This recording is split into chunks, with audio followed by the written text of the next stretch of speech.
नमस्कार। ग्रामीण महिला विद्यापीठ के एकलव्य चैनल पर आपका स्वागत है। आज हम कक्षा 10 का पाठ 11 ईदगाह पढ़ेंगे, जिनके लेखक हैं प्रेमचंद। पहले उनका साहित्यिक परिचय देखेंगे। जन्म व शिक्षा।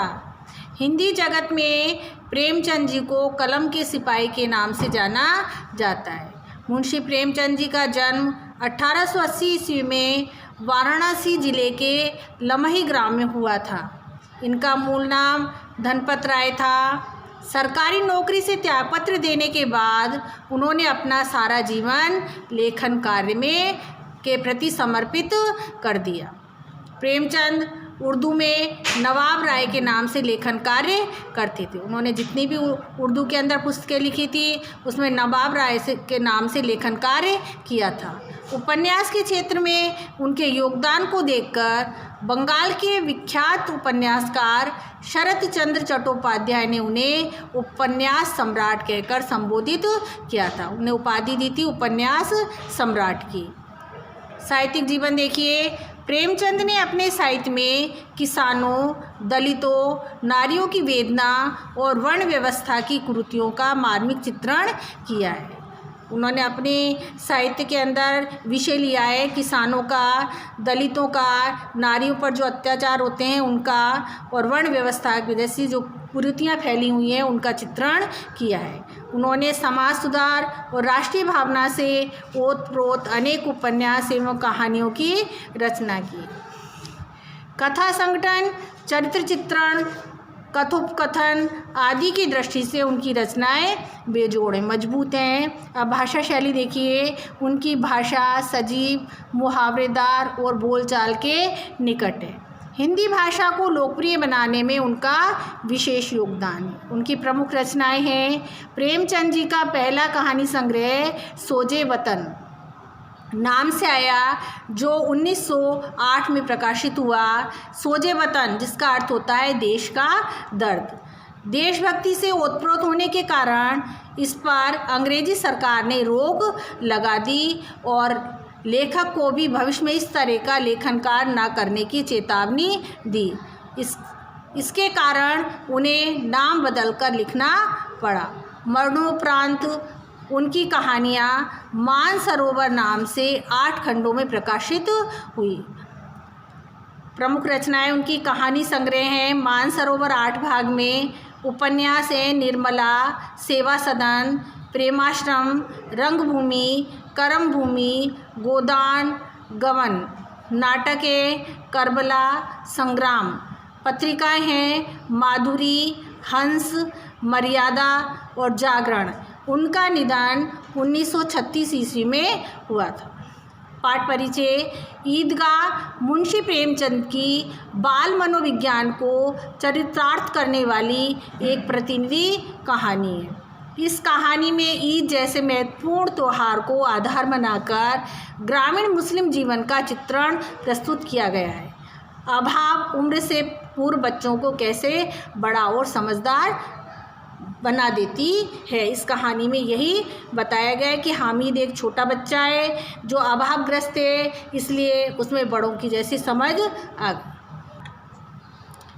इस कहानी में हामिद के चरित्र से साफ जाहिर होता है मेले में हामिद अपनी हर इच्छा पर संयम रखने में विजयी होता है। उसकी दादी जो पैसे देती है उनको उससे वे चिमटा खरीद लेता है और अपनी खाने पीने की चीज़ें नहीं खरीदता और अपने ऊपर संयम रखता है। साथ ही रुस्तमे हिंद चिमटे के माध्यम से प्रेमचंद ने श्रम के सौंदर्य एवं महत्व को उद्घाटित किया है। चित्रात्मक भाषा की दृष्टि से ये कहानी अनूठी है, सबसे अलग है। ईदगाह। रमज़ान के पूरे 30 रोज़ के बाद ईद आई है।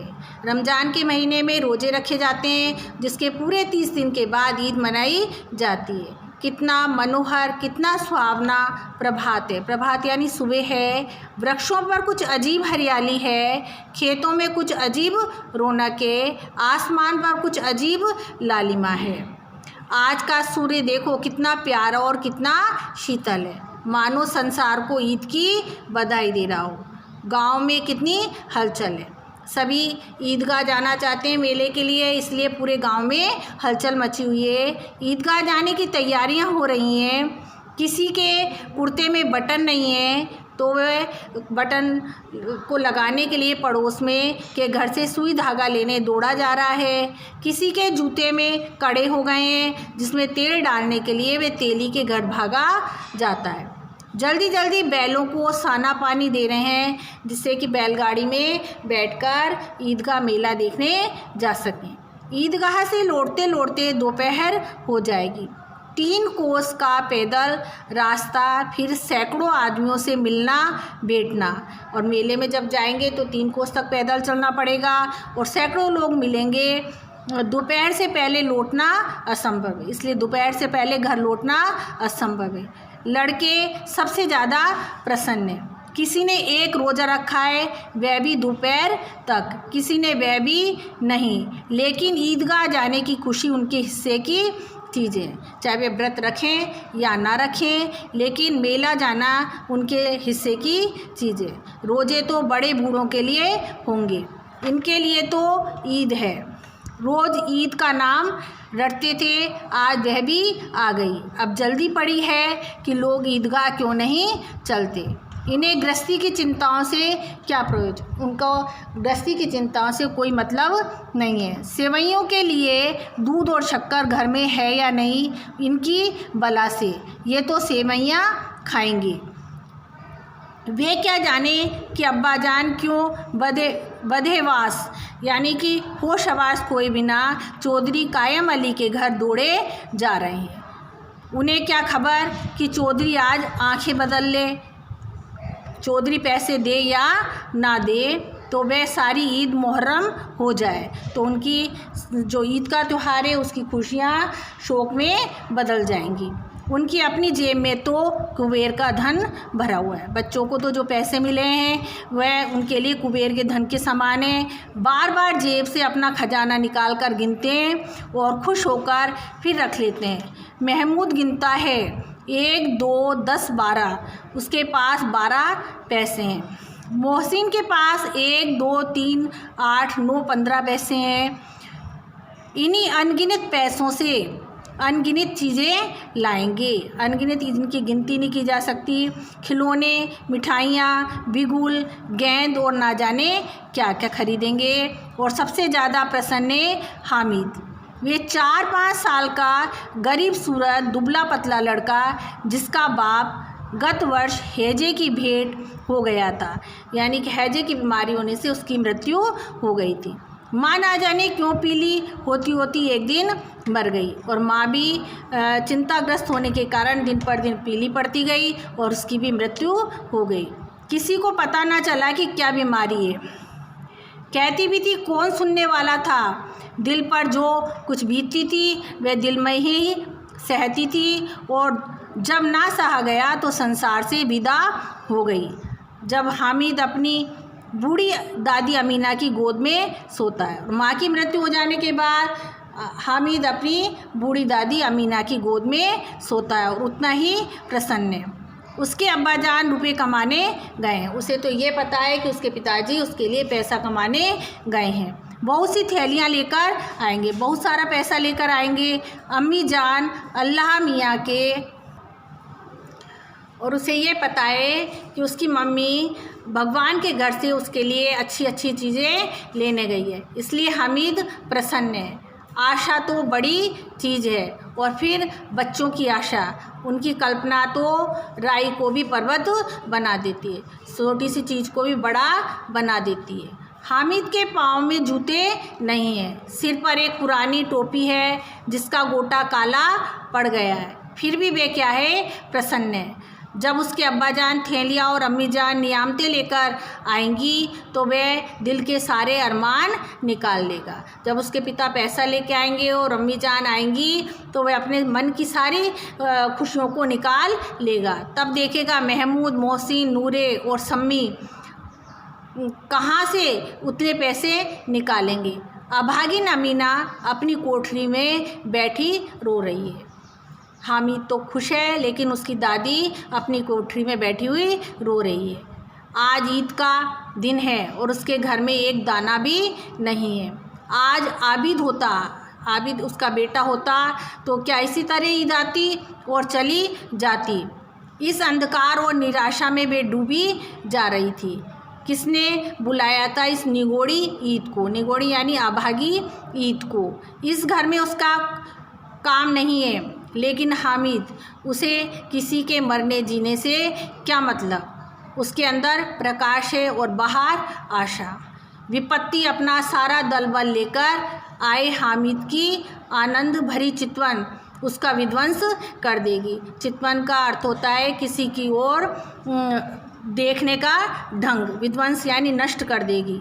हामिद भीतर जाकर दादी से कहता है, तुम डरना नहीं अम्मा, मैं सबसे पहले आऊँगा, बिल्कुल नहीं डरना। अब मेले में जाने के लिए तैयार हो रहा है और हामिद अंदर जाकर दादी से कहता है कि आप बिल्कुल मत डरना, मैं सबसे पहले मेले से वापस आ जाऊँगा। अमीना का दिल कचोट रहा है, लेकिन अमीना अपने मन ही मन डर रही है। गांव के बच्चे अपने अपने बाप के साथ जा रहे हैं। हामिद का अमीना के सिवा और कौन है? उसे कैसे अकेले मेले जाने दे? उस भीड़ भाड़ में बच्चे कहीं खो जाए तो क्या हो? नहीं, अमीना उसे यूँ ना जाने देगी। नन्ही सी जान है, 3 कोस कैसे चलेगा? पैरों में क्या पड़ जाएंगे? छाले पड़ जाएंगे। जूते भी तो नहीं है। वह थोड़ी थोड़ी दूर पर उसे गोद ले लेगी, लेकिन यहाँ सेवैयाँ कौन पकाएगा? पैसे होते तो लौटते लौटते सब सामग्री जमा करके चटपट बना लेती। यहाँ तो घंटों चीज़ें जमा करते लगेगी। मांग ही का तो भरोसा ठहरा। उस दिन फहीमन के कपड़े सिले थे, 8 आने पैसे मिले थे। उस अठन्नी को ईमान की तरह बचाती चली आती थी इसी ईद के लिए, लेकिन कल ग्वालन सिर पर सवार हो गई तो क्या करती? हामिद के लिए कुछ नहीं है तो 2 पैसे का दूध तो चाहिए ही। अब तो कुल 2 आने पैसे बच रहे हैं। 3 पैसे हामिद की जेब में, 5 अमीना के बटुए में। यही तो बिसात है, यही तो उसकी बचत है और ईद का त्यौहार। अल्लाह ही बेड़ा पार लगाए। सभी को सेवैयाँ चाहिए और थोड़ा किसी की आंखों में नहीं लगता। किस किस के मुंह से मुंह चुराएगी, और मुंह क्यों चुराए? साल भर का त्यौहार है। ज़िंदगी खैरियत से रहे, ज़िंदगी सही सलामत रहे। उनकी तकदीर भी तो उसी के साथ है। बच्चों को खुदा सलामत रखे, बच्चों को भगवान सही सलामत रखे।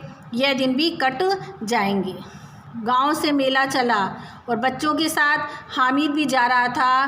कभी सब के सब दौड़कर आगे निकल जाते, फिर किसी पेड़ के नीचे खड़े होकर साथ वालों का इंतज़ार करते। ये लोग क्यों इतना धीरे धीरे चल रहे हैं? हामिद के पैरों में तो जैसे पर लग गए हों, पंख लग गए हों। वे कभी थक सकता है। शहर का दामन आ गया है, शहर की शुरुआत हो गई है। सड़क के दोनों ओर अमीरों के बगीचे हैं, पक्की 4 दीवारी बनी हुई है, पेड़ों से आम और लीचियाँ लगी हुई हैं। कभी कभी कोई लड़का कंकड़ी उठाकर आम पर निशाना लगाता है। माली अंदर से गाली देता हुआ निकलता है। लड़के वहीं से एक फलांग पर हैं, खूब हंस रहे हैं और माली को कैसा उल्लू बनाया, और कहते हैं कि माली को देखो कैसा बेवकूफ़ बनाया।